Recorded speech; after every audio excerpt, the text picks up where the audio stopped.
नमस्कार आस्पिरंट. आपण धर्मदर्शन आणि राजधर्म MPSC आणि UPSC GS4 नीतिशास्त्र सचोटी आणि अभियोग्यतेसाठीचं जे पुस्तक आहे त्याचा आपण ओव्हरव्ह्यू घेत आहोत. मी स्वतः भूषण घोडके तुमचं स्वागत करतो.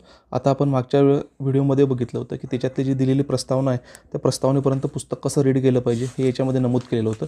आज आपण पहिलं जे युनिट आहे तर त्याचा ओव्हरव्ह्यू घेणार आहे. पहिल्या युनिटमध्ये दिलेलं आहे नीतिशास्त्र आणि मानवी परस्पर अभिमुखता. हे समजून सांगण्यासाठी आपण विद्यार्थ्यांना पहिल्या युनिटमध्ये 3 सेक्शन केले A, B, C. याच्यामध्ये मानवी विचार, वर्तन आणि नैतिक चौकटीचा पाया समजावून सांगितलं आहे. त्याचबरोबर B सेक्शनमध्ये नीतिशास्त्र आणि मानवी परस्पर अभिमुखता आणि C सेक्शन आहे त्याच्यामध्ये मानवी मूल्यांचं आपण इन्क्लुजन केले आहे.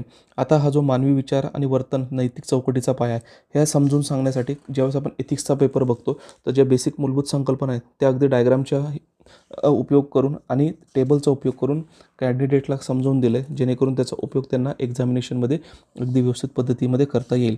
याच्यामध्ये फार बेसिक संकल्पना काय तर समजावून सांगितलं आहे. हक्कांची संकल्पना आहे, त्यानंतर कर्तव्याची संकल्पना आहे, त्याचबरोबर बघितलं न्यायाची संकल्पना देखील विद्यार्थ्यांना समजून सांगितली जेणेकरून एथिक्स समजून घेत असताना ह्या टर्मिनॉलॉजीजचा जो काही पूर्ण अंडरस्टँडिंग आहे ती कॅन्डिडेटला असली पाहिजे.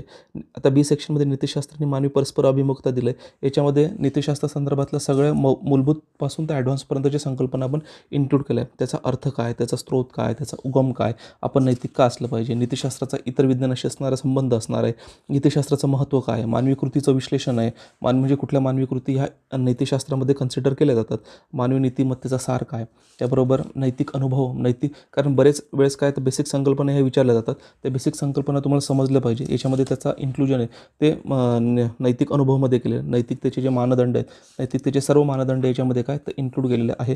ते का यूज करायला पाहिजे, का नाही यूज करायला पाहिजे त्याचा देखील आपण या ठिकाणी काय केलं मित्रांनो तो उहापोह केलेला आहे.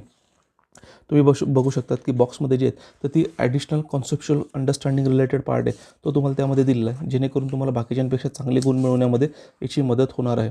याचबरोबर खाजगी आणि सार्वजनिक संबंधातील नीतिशास्त्र ते समजून सांगण्यासाठी तुम्हाला डायग्रामचा आणि एक्झाम्पल्सचा जो उपयोग आहे तो या ठिकाणी केलेला आहे. त्याचबरोबर तिसरा सेक्शन आहे मानवी मूल्य.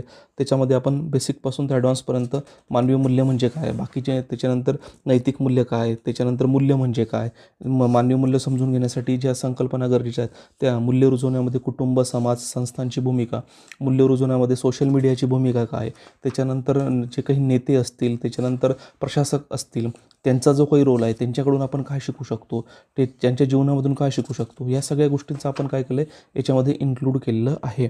तर मित्रांनो हे जे पुस्तक आहे हे सगळं परिपूर्ण पद्धतीने तुम्हाला काय केलेलं आहे हेल्प करते. याच्यामध्ये आपण भारतातले, जगातले आणि महाराष्ट्रातले देखील जे काही एक्झाम्पल्स आहेत ते याच्यामध्ये आपण इन्क्लूड केलेले आहेत. याची जी परचेस लिंक आहे ती डिस्क्रिप्शन बॉक्समध्ये दिली आहे. लगेच नेक्स्ट व्हिडिओमध्ये भेटूया.